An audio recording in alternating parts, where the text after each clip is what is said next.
Yes, but Kim Kardashian was on The View. No praise to Trump. And then, again, we don't want him to be praised. We don't praise him either. It's just that he needed a little bit of a nod on this First Step Act. So, well, if you go on The View, I mean, come on. I don't care what happened. I don't care if Trump just wiped your ass or Trump just gave you $1 billion to go spend and live your life happily. I mean, I don't think you're allowed to say anything even remotely pro-Trump, let alone say the Trump name on The View. I think they don't even allow the name. They say, you know who. Yeah. Or the guy in the White House. Yeah, I think the only people allowed to even mention the name are the hosts of the show, like Behar, because it's coming from a very rotten, negative, horrible, hateful place, and that's all they allow. And Joy Behar, she's just terrible.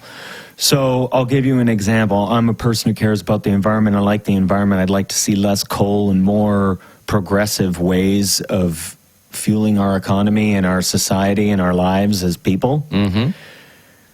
Joy Behar. So Donald Trump basically is helping coal people and people in the fossil fuel industry who work. Mm-hmm. And they depend on that for their livelihood. Which he promised he would. Now, I would like to see a more progressive agenda from the federal level in terms of energy. Mm-hmm. But I also understand not the sensitivity, but the care with which we need to reintegrate these people who work in those fossil fuel industries into new forms of work. That's a whole branch of conversation.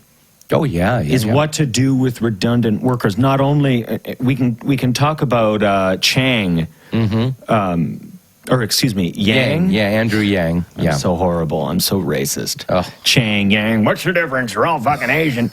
No, Andrew Yang, correct? Yeah, yes, Andrew Yang. Yeah. I'm sorry to Mr. Yang, but he basically bribed people with $1,000 a month. Mm-hmm. And that is not an illegitimate thing when we refer to the mechanization, robotization, which isn't a word, by the way. No, but automation. Yeah, of the workforce. Eventually, a living wage is going to become rather necessary. Mm-hmm. And that's probably one of the big concerns, at least in the subconscious mind of the UAW workers, is that they probably are scared for their jobs for many reasons, and not only moving jobs overseas and things like that, but you have the whole other side of it where automation and robots and things are taking away from jobs. I mean, if you go to any of the modern plants, down south where a lot of the foreign car makers have set up shop and manufacture inside the United States, as you walk through the plants, there's definitely worker jobs on the assembly line all throughout the assembly line. Mm-hmm. But there's also areas of the assembly line that are 100% fully robot automated, and there's no human interaction whatsoever. The stamping, a lot of the bolt welding, some of the painting, the frame dip, it's a thing that goes in and the robots do all the work. Yeah. And it's amazing to watch it because... Yes, I know. I've worked continuous improvement for little corporations. Oh, okay. So I've been on a production line. When that frame comes into a certain place and then you just see the robot arms coming and it's like... it's in there for like a minute and these robots are just frantically doing shit. Yeah. And then the thing comes out and it's like half put together. It's like... So... not too long ago, 10, 20 years ago, that would be all manual labor doing all that. But all that's gone now. Right.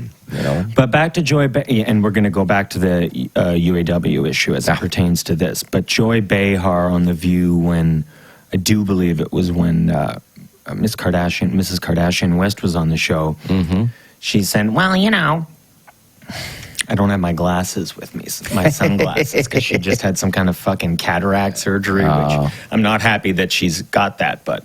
I am. I'm not. I don't wish people ill will like that, physical ill will. Oh, doesn't matter unless it's Adolf Hitler or something. But she said, well, somebody said, well, Trump did create a certain number of jobs. Yeah, but none of those jobs are good for the environment. I mean, it's terrible. That's not a good thing. But, that's another guarantee for them losing the debate in a year from... Yeah. Oh, yeah, sure. 14 months from now. Yeah. In November. A year from this November.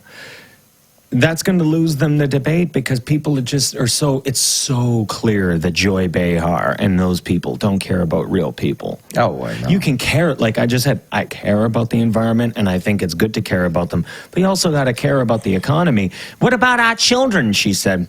You know, the economy, or excuse me, the environment. The environment, yes. That's what she was talking about. Uh-huh. What about our children? And that's the reason I confused the two E's, because the environment is something to worry about and the economy is something to worry about. Yeah. So if all those people are unemployed and they're just being thrown to the wolves, Yeah. that's no solution. No, it's not. And the Democrats, they have no answer for things like that right now.